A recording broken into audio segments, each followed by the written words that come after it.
un tema del que no podemos dejar de hablar, que usted ya lo mencionó algunas veces, es la renuncia del Papa Benedicto XVI. ¿Cómo le llega esto al movimiento? Claro. Bueno, lo primero que uno ha escuchado en todas partes, las cartas que se han escrito, que han circulado en las páginas del movimiento, en fin, que hemos reflexionado también entre los padres, lo primero es sorpresa.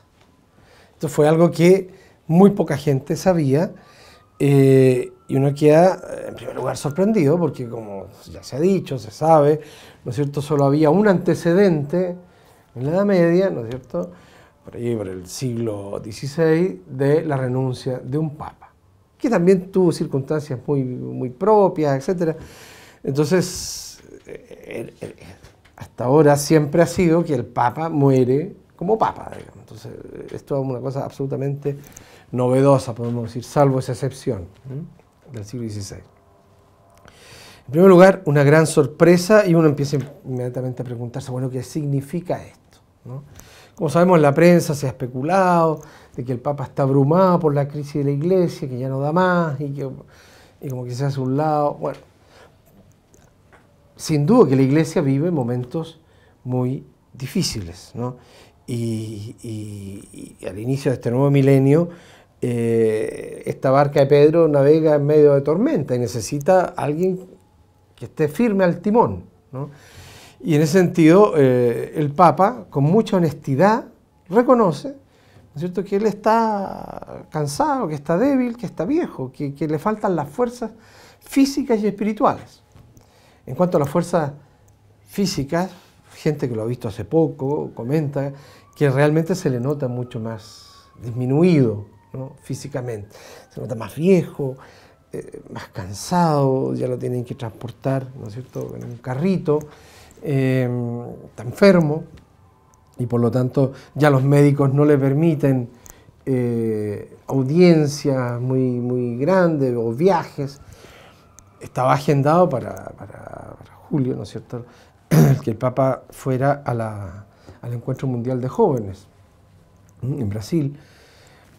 Así que, por una parte, o sea, en ese sentido, una actitud muy honesta y muy humilde del Papa es reconocer su limitación. Y estas limitaciones físicas, naturalmente, influyen también en su limitación espiritual, si uno quiere. A pesar de que uno sabe que es un papa muy lúcido, un gran teólogo, un hombre brillante, pero para gobernar la Iglesia, para las decisiones que tiene que tomar día a día, para las tensiones que hay en la misma Iglesia, ¿no es cierto?, él ya se siente muy disminuido. Por lo tanto, una actitud de honestidad, de humildad, porque alguien que renuncia a ese lugar no se está buscando a sí mismo. Tenemos ejemplos, ¿no es cierto?, de líderes que se aferran al poder y que por ningún motivo lo quieren soltar, ¿no es cierto?, porque quieren seguir arriba, digamos. No es el caso del Papa. Él está dispuesto a hacerse a un lado porque piensa que tiene que venir otro con nuevas fuerzas a conducir la Iglesia. Por lo tanto, es una actitud de humildad y de amor a la Iglesia, porque renuncia por el bien de la Iglesia, no se busca a sí mismo, ¿no? Está buscando el bien de la Iglesia. Y en ese sentido, un gran ejemplo, ¿no?, un gran ejemplo de amor a la Iglesia que a nosotros también nos tiene que motivar. Ahora, yo diría, a nosotros tatianos, es interesante que justamente en el mes de febrero, en estas dos fechas marianas, el 2 de febrero y el 11, que fue cuando anunció el Papa, el 2 de febrero, salió una noticia de que se paraban las conversaciones, las negociaciones en torno al santuario original. Y el 11 de febrero, Día de la Virgen de Lourdes, el Papa anuncia que va a renunciar, ¿no es cierto?, el día 28. Son dos fechas marianas que uno dice, bueno, ¿y qué nos dice a nosotros? Digo, por una parte, esta preocupación por la Iglesia de nuestros días, porque nuestra Iglesia vive grandes desafíos, al interior y enfrentando un mundo cada vez más secularizado, y donde tenemos que sentir que la Iglesia necesita de una renovación, de nuevas fuerzas, digamos, como nos dice el Papa, ¿no? Tenemos que empeñarnos en servicio de Iglesia. Y al mismo tiempo, como que el santuario original, que estábamos con un gran optimismo de que para el 2014 iba a estar en nuestras manos, de repente se dice, está todo en cero. El santuario original es para nosotros la fuente de gracia de este carisma con el cual nosotros queremos ayudar a renovar la iglesia. Por lo tanto, un llamado a renovarnos en ese amor, en ese compromiso con la iglesia y a renovarnos en lo más propio de nuestro carisma, que es lo que tenemos que ofrecer. Y esa fuente de carisma, entonces, que es el santuario original, bueno, tanto en el amor a la iglesia como en la reconquista de nuestra fuente original, tenemos que empeñarnos con más capital de gracias, con más compromiso, etc. Ojalá que esto nos motive, ¿no? Nos desafíe. En esa línea yo pienso que pueden haber impulsos importantes. ¿Y la renuncia del Papa podría significar para la Iglesia quizás nuevas formas de operar en el tema de elección del Papa, cuándo se retira, que antes no se vislumbraban, pero quizás claro, con esto se abre una ventana? Sin duda que esto causa un precedente, ¿no es cierto? Porque va a haber un Papa emérito, como salió ya se anunció en el Vaticano, así se va a llamar, un Papa emérito, que va a vivir, ¿no es cierto?, en el Vaticano, que probablemente va a poder ejercer una función de consejo para el nuevo pontífice, que va a ser la cabeza. Benedicto XVI queda ahora, por así decir, relegado a un segundo plano. Sin duda que esto va a exigir aclaraciones.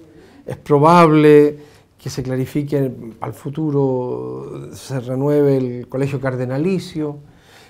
Hay una serie de medidas estructurales a lo mejor que tendrá que tomarse. Y ahora, cada nuevo papa que es la cabeza de la iglesia, uno espera siempre que sea capaz de ayudar a la iglesia a enfrentar los tiempos que se viven y hacia el futuro.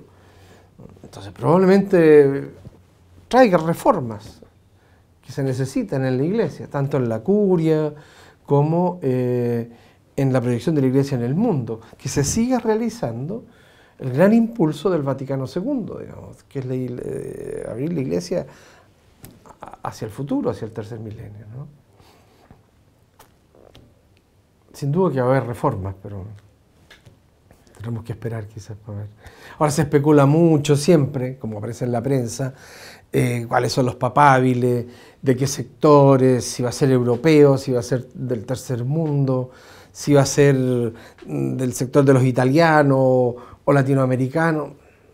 Mira, se pueden especular, se pueden hacer cálculos, pero la verdad es que confiamos que el Espíritu Santo ilumine a los cardenales y elijan al hombre más adecuado para lo que se está viviendo, que tenga el mejor perfil frente a los desafíos que se viven, el más capacitado en estos momentos, que podría ser un europeo, podría ser un latinoamericano o del África, quién sabe.